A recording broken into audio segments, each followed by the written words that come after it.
Hi, I'm Chris Vanderwolk. I'm the Senior Vice President of Employer Services and Compliance with Savoy Associates. Hi, I'm Colleen Patterson, and I'm the Vice President of Employer Services and Compliance here at Savoy. Hey, Colleen, how are you? I'm doing great, Chris. It's good to be across from you, actually, in person. We've done this, I guess, 2 or 3 times now. So It is excellent. Great to see you. It is excellent. Post-pandemic world, we get to share a room. We got a couple of microphones between us, but otherwise we are back in the real world again. Yeah, it feels great to be in person. Definitely a completely different vibe, even though the whole virtual thing has worked for us for a little while, as it has for everybody. Being in person, there's nothing like it. Absolutely. So we are going to do a bit of a reboot of our Savoy podcast. And the first thing we're going to do is get to know each other so that people can know who they're talking to or who these silly faces are they see. And I'm talking about my face as the silly face all across LinkedIn. So Colleen, you are well known throughout the industry. You are respected universally. People know that you are a resource for compliance issues and you can take tough topics and break them down for people. But how did you get here? How did you end up where you are today? Where did you start? I love when everybody asks that question because everybody always says, this is not what I thought I was going to grow up to be, was something in insurance or an insurance broker. So actually, it's interesting because I started out in law enforcement before I even got into insurance, and it's kind of, I guess, the same thing because I was enforcing a different type of law then, whereas now I'm certainly focused more on compliance. But at the time when I was in law enforcement, my training officer said to me, "What's your plan B if this gig doesn't work out?" And I was like, oh my God, I'm 20 years old. No one's ever asked me what that is. So I thought, all right, I'll go talk to somebody and see what I can find out to do for something else. And I actually took a job temporarily with a really small insurance firm out of Morristown, New Jersey. And I worked there, I guess, just under a year and really learned a lot.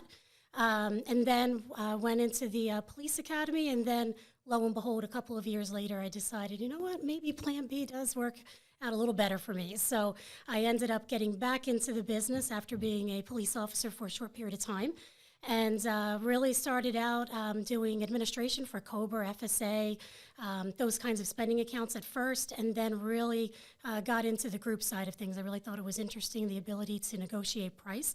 When you could do that a little bit more then you can't really do that so much now. And I guess I've been at this oh boy, let's just say it's been longer than a minute. It's been a while, a good 25 years or so now. So you were on the street, blue uniform, badge, everything. So when I was doing law enforcement, for me, I was still in training. So I was actually at the state police level. So I was in training the whole time. So I didn't go out on my own. I always had my training officer for a period with me. So, but yeah, there's no lie when they say one of the scariest things you'll ever do is a traffic stop. There's a lot of truth to that because you don't know what you're getting. And I kind of feel like there's a lot of things that I went through in training there that's really prepared me for here because it's very similar. There's no 2 situations ever alike when we're answering compliance questions.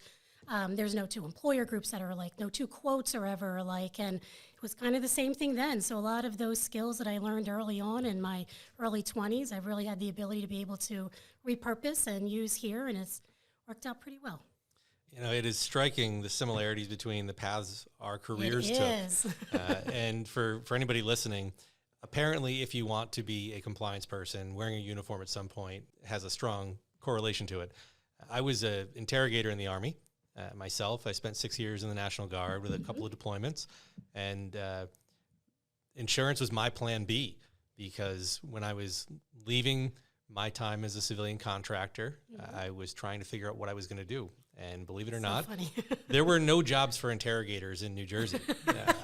Probably not. I did consider actually going into the state police because they had an intelligence unit. But like you just mentioned, traffic stops are scary. And for me, I didn't want to take that risk. I wasn't comfortable standing on the side of the turnpike at 2 a.m. in the rain. So I looked for other jobs and I interviewed around, and my path was really similar to yours, except for I started on the carrier side. I was an ancillary account manager for Assurant Employee Benefits. That was my first job in the business, and that's now Sun Life. Great company, loved working there. I spent about 5 years there, had a couple of roles, account manager and sales rep. Then I went to work for Humana, and I launched their small group specialty business here in New Jersey. enjoyed that quite a bit. And then after that, I ran a third-party administrator for about 9 years. And so Cobra, FSA, HSA, that's where you go. Yeah. And really, I think it's because you have to learn the details there. You do. It's not about the price. It's about, can you do this, or or must you avoid it?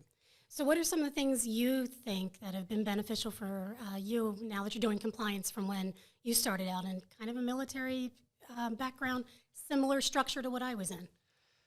I think it's, at least for me in the Army, there's a big focus on regulations. And the joke is about barracks lawyers and people who learn the Army regulations. And whether that's the code of dress, AR 670-1, every private learns that, of how you wear your uniform and where and when and how your hair has to be cut, through our field interrogation manual. That was field manual 34-52. These are things that I didn't come in thinking of. I just still remember these because they were so ingrained. But you learn regulations because that's how the military works. And it only works because it's regulated. And you can't just know those things unless you take the time to read them and understand them and think about what they mean. So I think that probably had the biggest impact, is you're forced to think through these things. And then as you tackle and notice that the IRS drops on a Friday night, that changes what the definition of an offer of coverage is so that they can get rid of the family glitch. It's just the same muscles being exercised in a different way. You're absolutely right. And just as you were talking, when you were saying about a certain way to wear your uniform and your hair has to be a certain way, funny story. So I used to always have really long hair, like down to the middle of my back. But when I was going through the police academy, my hair kept falling out of my bun and hitting my collar. I got tired of doing push-ups. So I went and got my hair cut, and I've had it short ever since, so all these years later.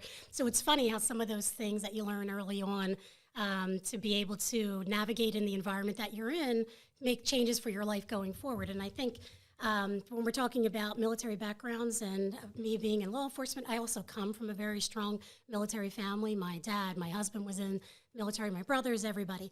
I'm a military brat, so I was originally from Florida, so I was born down at Patrick Air Force Base in Florida. So that structure for me, it's kind of been a way of life. And I think what makes us really good at what we do here is taking that structure that we've learned early on and really applying it to our daily lives here in compliance. And I don't know about you, but I always thought with all of the rules that we had to learn in law enforcement, and then you got to memorize laws too. It's like, what? It really helps you very quickly and easily figure out what's really important, what are the key points, and what are the ways to be able to distill it down so that you can remember it. So it's got to be easy. And I think that's one of the things I know you absolutely are phenomenal at, Chris. And that's why I think people really enjoy coming and listening to you teach all of our CE classes and certainly share information with brokers, because you too also have an unbelievable knack to take complex topics and make them easy to understand. And there's not a whole lot of people out there that can do that. So it's definitely an unbelievable talent. So thank you for joining us here, and we appreciate it. Thanks. You're too kind. I had a sales manager early on in my career who instilled in me 3x5. Whatever you're trying to say, if you can make it in 3 points of 5 words or less, the people will be able to understand what you're trying to convince them, because I can go on forever and I can dive into nuance. But the 3x5 is something I try to remember and work with quite a bit. You mentioned wanting to avoid push-ups, and I felt that in my core. I wonder how much that behavior leads people like you and I into a compliance role, because our whole job is trying to avoid doing push-ups, whether that be paying a fine or getting in trouble. We just try to avoid doing push-ups on a business level. That is absolutely true. Whether we are digesting, a penalty notice through ACA, you're absolutely right, or ERISA or whatever it is, you're right. It's always looking for the way that we don't have to do that. So I learned that early on, and I do not miss push-ups. Not at all. So you have just celebrated 10 years with Savoy. I have. I cannot believe it has been 10 years. And Chris and I here in our Florham Park office as we're doing today's podcast, and not too much has changed dramatically here, other than obviously not as many people. But what has changed dramatically for us is certainly the growth within our department and how that has helped Savoy as a whole be able to differentiate as well as be able to diversify in our business, which is really important for a general agency these days. Yeah, I think when I look at Savoy, our team here is unmatched anywhere. The fact that we have you and Suzanne and Sarah and Kate and Kia and Joan and Kim and Jen is awesome. And I don't see that anywhere. And that was not in any particular order. If I forgot anybody, I hope I don't offend you too badly. You did. You got them all. But the investment in excellence here, in top quality talent that brings what they do to every broker and client that we service is unmatched. And I know, because I get emails from you many hours, that you are an industrious hard worker and you go above and beyond. But what do you do when you're not working? Oh boy, there's so many things. So when I'm not working, I live in South Jersey, so I'm just outside of Philadelphia. I'm right in the center of the state. So I can be to the southern shore points, which would be, for me, would be like Stone Harbor, Cape May, Wildwood, Ocean City. I could be in any of those places in about 45 minutes to an hour, but I can also be in Philadelphia in about 45 minutes, so we're in a good place. I say that because I love outdoor stuff. I am an avid reader, but I'm an avid reader in the winter when I can't really be outside because I don't really care for the cold that much anymore. But in my free time, my family and I, we spend a lot of time on four-wheelers. We spend a lot of time just going to different places and exploring too, just being outside. We camped for years and years and years in all kinds of places, all up and down the East Coast. And some of the other things that I do as far as for exercise is I'm not a typical exerciser, like I'm not a gym kind of person, but you can catch me outside with my husband, like taking down a tree with a chainsaw, no joke. Everyone teases me all the time because I have my own. That's for real. I have my own tool set too because I love to tinker on things. My husband is a huge car fanatic. I am too, from the extent that when I see something broke, I like to figure out how to fix it, but don't ask me tomorrow what the part was called and how we fixed it, but it is working, so that's good. Definitely anything outside that can be hands-on that has to do with that. I like to do DIY projects at home too. Which drives my husband a little crazy because I've been known to kind of just take a sledgehammer to a wall and it's like, I don't like that there anymore. So let's do something with it. And he's like, okay, babe, great. So less of a honey-do list, more of a honey, I'll do it list. Yeah, exactly. So, but so I mean, it's really anything outdoors. And in the summer, we love spending time on our jet skis and, you can catch us out down on the Maurice River doing that. We go to the Outer Banks every year, spend a lot of time jet skiing around there. That's like our thing. So how about you? I know that you are a musician. For all of you folks that didn't know that, we have an interrogator that is also a musician. So that's quite a combo. I'm a guitar player, not a musician. Oh, okay. I've got friends that are musicians, though, for sure. And they let me play with them in bands, which is a lot of fun. So I live with my wife and my stepdaughter, Layla. And I've also got a daughter, Hadley, and they are 4.5 weeks apart. So we call them step twins. Oh, wow. And so with them, we did a lot of hiking. I say did because the last couple of years have been very busy. Yes. I've been going through law school. I took my last class yesterday, and I will graduate next month. Congratulations again, getting close. So that's sucked up a lot of my hobbies. But before law school, I was a avid race car driver. I did one lap of America twice after about 15 years of doing a sport called autocross where you race cars in parking lots, eventually jumping into track days. And then we did this thing called One Lap of America where we got to race against professional race car drivers and beat them. I had a fire-breathing 700 horsepower Camaro, and we had a great time. That is awesome. All right, so you're going to be my husband's new favorite person when I share all of that info with him. So he does, there's a racetrack not too far from where we live, and it's a 1/4 mile where you could go, and he's always taking the car over there and running it down. So that is super cool. My husband and I, our daughter just turned 18. She's a senior in high school, so we're getting ready to transition into this, I guess, empty nester type of experience. She's going to be going to college in the fall. And my husband's like, what are we going to do? It's like, what do you mean, what are we going to do? I mean, is this do you need another toy? Because we're on the four-wheelers, we're on the jet skis, and I guess we get more time to do that as she's getting ready to go away to college. But so, yeah, I mean, it sounds like a lot of what we have in our backgrounds are very similar, too. When you're talking about law school and you're getting ready to finish and graduate in May, what do you think is going to be your next thing? Are you done with school now, or is there something else you're looking forward to?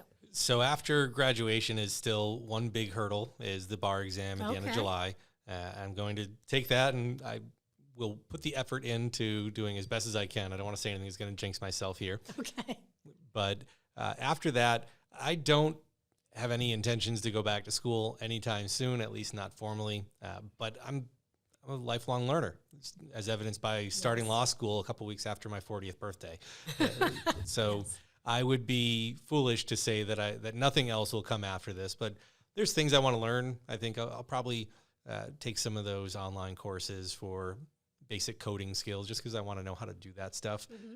But I don't know that I'm going back to school. I certainly won't be pursuing any further legal education. Mm-hmm. There are other degrees you can get, but I don't have a need for those in my future.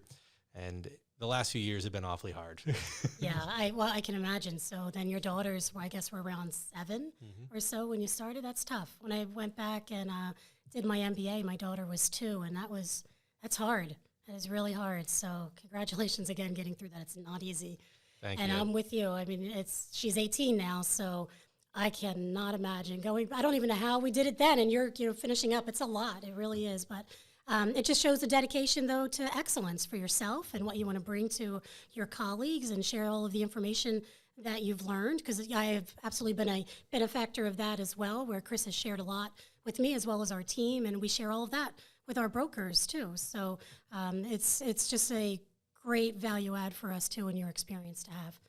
Thank you. It's awesome to jump into a team that is already firing on all 8 cylinders.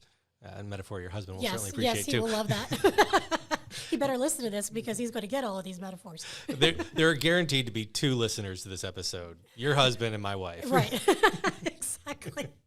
That is true. That's true. So I know we're about coming up to our time here for today. So what about, Chris, just this is a get to know us, and since you're relatively new to Savoy, what do you think the next 6 months is going to look like here at Savoy for us? And then what is that going to look like in the industry, do you think?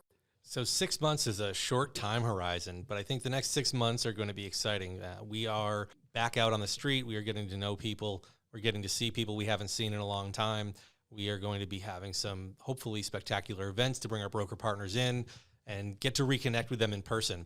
We are spending a lot of time right now helping people win more business. I have sat in BOR meetings with brokers already this year, and it's a thing that we want to do for as many people as want to partake in it. So help us help you win more business. That's my focus for the next 6 months. If we can help a broker close a BOR by October, we'll be in good shape to renew that business come January. I think that's spot on. I mean, one of the things that's been certainly a challenge for everybody is how do you navigate when you're remote? And, folks still are in a hybrid situation, in and still remote. But you're right. One of the things that I think has helped us with our broker community is being available, being in person, and having these types of resources readily available to them to be able to go out with them now, should they choose to utilize us for that. So thank you again for spending the time with us today. And I think that's going to wrap things up for us. So thanks, everyone, for listening. All right. Thanks, everybody.